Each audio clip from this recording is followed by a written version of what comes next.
Long ago, on the Midwestern plain, men and women gathered to watch the skies.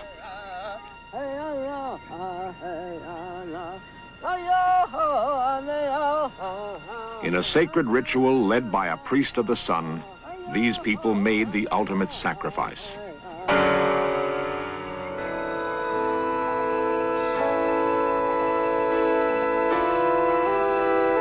All that is left of these earthen mounds.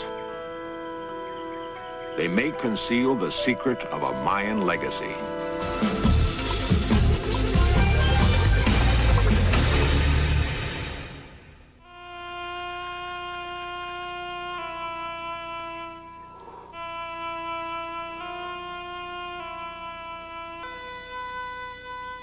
Long before the first explorers came to America, an extraordinary civilization arose in southern Illinois.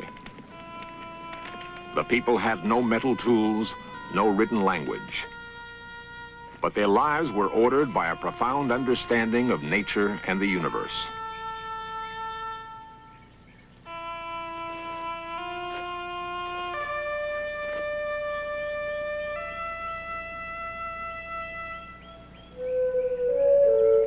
On these mounds once stood the temples of a great metropolis, home to 40,000 men and women. The Indians flourished for 500 years. Then they disappeared. Beneath the mounds, scientists uncovered a fascinating clue to the origins of the lost city of Cahokia. In 1961, Dr. Warren Whittrey of the University of Illinois began an excavation on the outskirts of the mounds. In a series of deep pits, he found remnants of wooden posts. At first, he thought they were part of a giant stockade surrounding the city. As more poles were unearthed, Whittrey became convinced that a grand design lay behind their arrangement. He began to reconstruct the ancient site, sinking new posts in the original holes.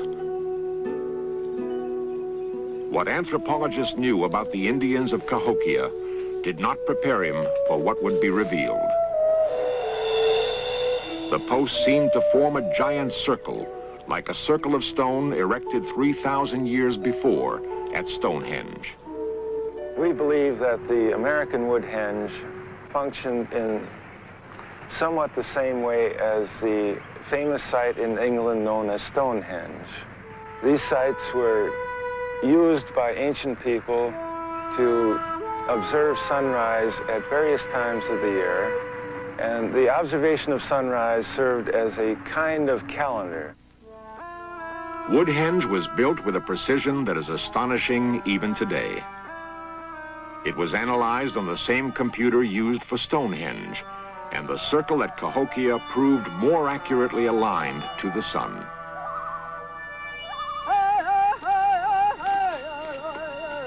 From Whittrey's discovery, anthropologists were able to reconstruct the pattern of Cahokian life. They found that here was a culture different from other tribes of North America. Their society revolved around a calendar that linked men on Earth with the gods who ruled the skies. Before beginning any new enterprise, the people sought the guidance of the sun. Each morning, a priest of the sun went out to greet the dawn. Like the chiefs of other tribes, his power was absolute, for only a priest could communicate with the gods. Inside the mounds was evidence that the sun priest was even more powerful than other chiefs. His death carried great import for the whole of Cahokian society. A team of archaeologists made an astonishing discovery that set Cahokia apart. 53 young women were buried in a mass grave. They had all been strangled. Nearby were the partial remains of 4 young men. It appeared that their heads and hands had been deliberately severed. The key to these mysterious deaths lay in yet another tomb, where a priest had been buried with a hoard of possessions. The lavish burial told of men and women sacrificed to ensure their priest a safe journey to the gods. Nowhere in the story of the ancient Americas was there ever such a massive ritual sacrifice. Were the Cahokians inspired by ideas from another place and time?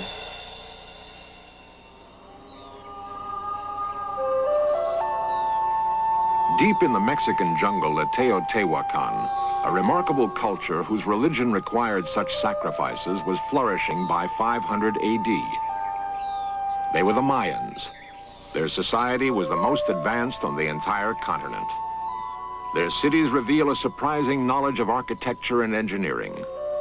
Their tower observatories map the skies as accurately as the telescopes of today. The Mayans developed the earliest written language and a system of mathematics and geometry that had no equal. While it is difficult to imagine a relationship between their culture and the early Indians of America, thousands of miles to the north, beneath the mounds, there may lie the connection between Cahokia and the ancient cities of Mexico. Dr. Witry explains. We have identified a tentative Cahokia yard, a unit of measurement that was used over and over again in even multiples. The Cahokia yard is nearly identical to the standard measurement used by the Mayans throughout their empire.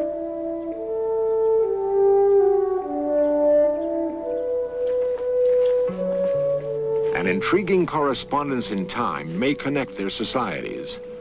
The turning point in Cahokia's development came around the year 900, precisely as the Mayan civilization was drawing to an end in Mexico.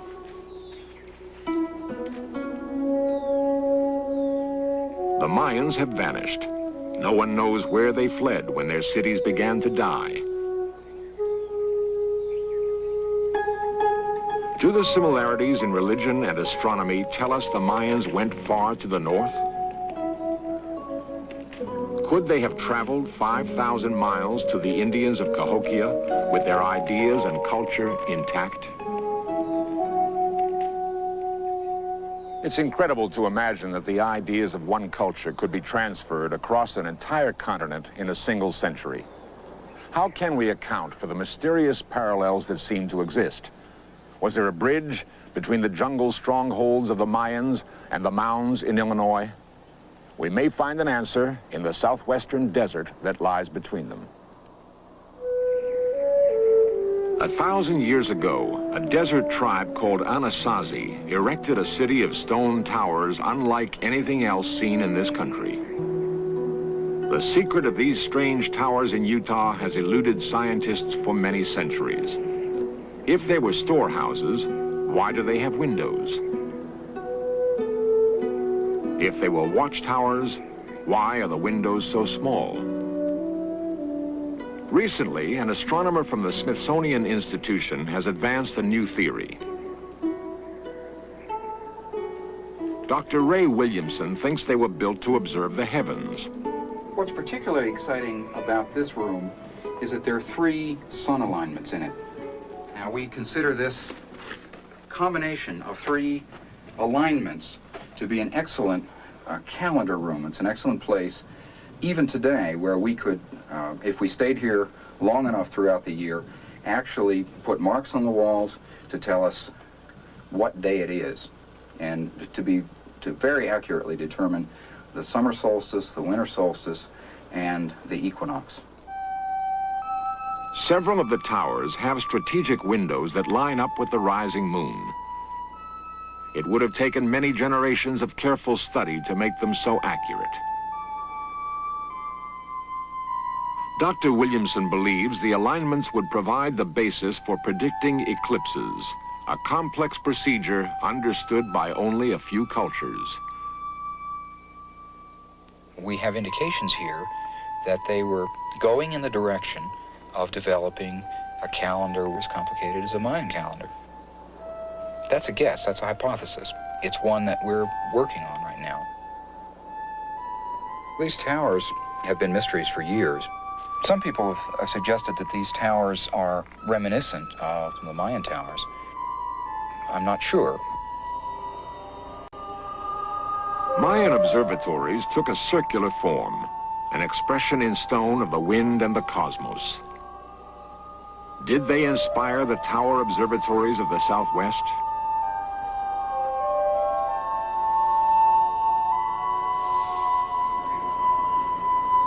We found recently some small evidence of Mexican influence up in this area. And perhaps that's associated with the towers that are here. I don't know. I think they're still mysteries.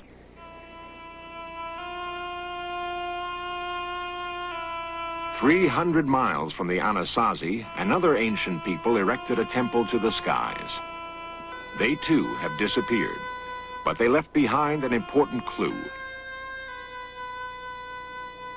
The observatory at Casa Grande, Arizona, remains as evidence that these Indians sought to understand the universe. Of an entire pueblo, only a few walls have survived the centuries.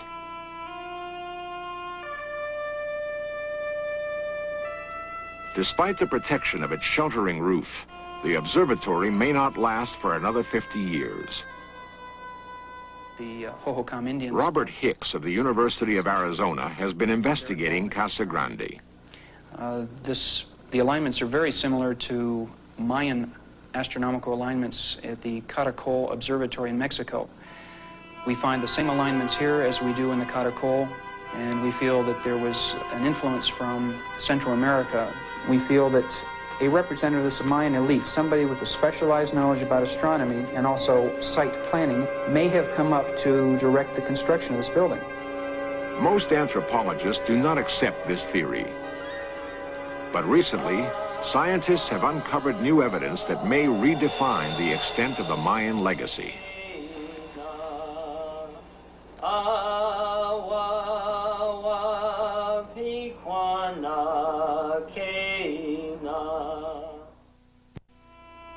In the deserts of the Southwest, this country's prehistoric astronomy reached its greatest heights. If there was a link between the ancient Mayans and the Indians of Cahokia, a continent away, perhaps we will find it here. A pueblo in New Mexico may well be the crossroads in that ancient connection. It is Chaco Canyon, built out of stone and brick by the Anasazi, architects of the mysterious towers in Utah. In a massive ceremonial structure called the Great Kiva, astronomers found evidence of a scientific knowledge that rivals anything we know today. At the summer solstice, Dr. Williamson has come to observe the dawn. Every year on the 21st of June, the sun repeats a timeless pattern. All right. Now that will just about get the sun coming over. There it comes.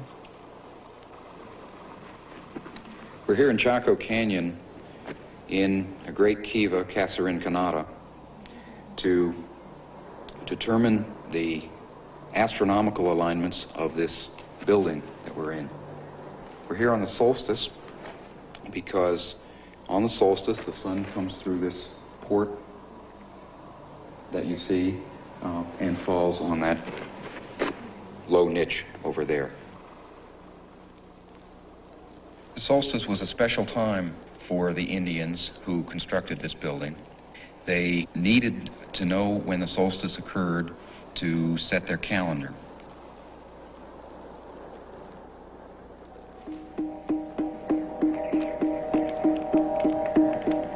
At the winter solstice, a ritual of fire ushered in the new year. In December, the sun seemed to stop in its winter house. The Indians mounted an elaborate display of fire and light to prompt their god, the sun, and set the year in motion. The ceremony of fire can be traced to the ancient cities of Mexico. How did it come to the Anasazi? 1,000 years ago, the dwellings at Chaco were dug into the ground. Then, quite suddenly, an extraordinary change swept the canyon. The Anasazi began to build a city of towering pueblos. Almost overnight, Chaco became an active center of agriculture and trade. Its wealth based on the rich deposits of turquoise that lay nearby. The population grew to 25,000 men and women as the Indians learned to mine the stone.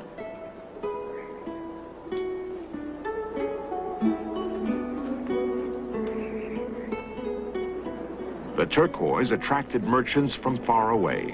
Some believe that Mexican traders came north seeking the sacred stone for the worship of their god Quetzalcoatl. Turquoise is the godstone for Quetzalcoatl. It was also important to some of the other Mexican... Dr. Jonathan Raymond of Illinois State University. If Quetzalcoatl is going to be properly served, he's got to have the turquoise that he demands. Mexico had turquoise, but not enough. The Southwest had abundant turquoise, and so the merchants of Quetzalcoatl and the other deity cults came out of North Mexico into the Southwest looking for turquoise. The merchants were men of high status called Pochteka, employed by the courts of Mexico to supply their temples with turquoise. To Chaco, they brought new crops, more productive corn. Was it simple trade or something more? For here were the peoples of two distant cultures speaking different languages. Did they achieve a deeper communication that reached beyond trade? Was information part of the exchange? At the head of the canyon, the Indians constructed an elaborate road system stretching for 300 miles. Was it built to welcome travelers from the south? Did the merchants also receive more than the sacred stone itself? Raymond believes the Anasazi not only supplied the raw turquoise, but actually worked it into finished products. The beads and ritual mosaics used by the Mexican culture thousands of miles away. And in time, Chaco and the other areas around it came under the heavy influence of Mexican exploitation, economic exploitation, for the betterment of these religious cults of North Mexico. In an excavation for the National Science Foundation, Raymond unearthed dramatic evidence to support his claim. He discovered two tombs that were like no others seen in this country. Two skeletons were found, laid out on thousands of turquoise beads. 12 men had been beheaded to accompany them in death. To Raymond, the implications were clear. These were the graves of important visitors from another land. They're not your ordinary Pueblo people. These are someone special. I think Pochteka. If the Pochteka did bring new crops to the north, they undoubtedly would have taught the Indians how to grow them, passing along the astronomical knowledge necessary for a seasonal calendar. Knowledge not only of the sun and the moon, but of the stars as well. Using a computer, Dr. Raymond has found evidence to substantiate his theory. What we think the Anasazi watched is based on what we know the historic Pueblos, like the Zuni and the Hopi, watched. We have good historic records for this.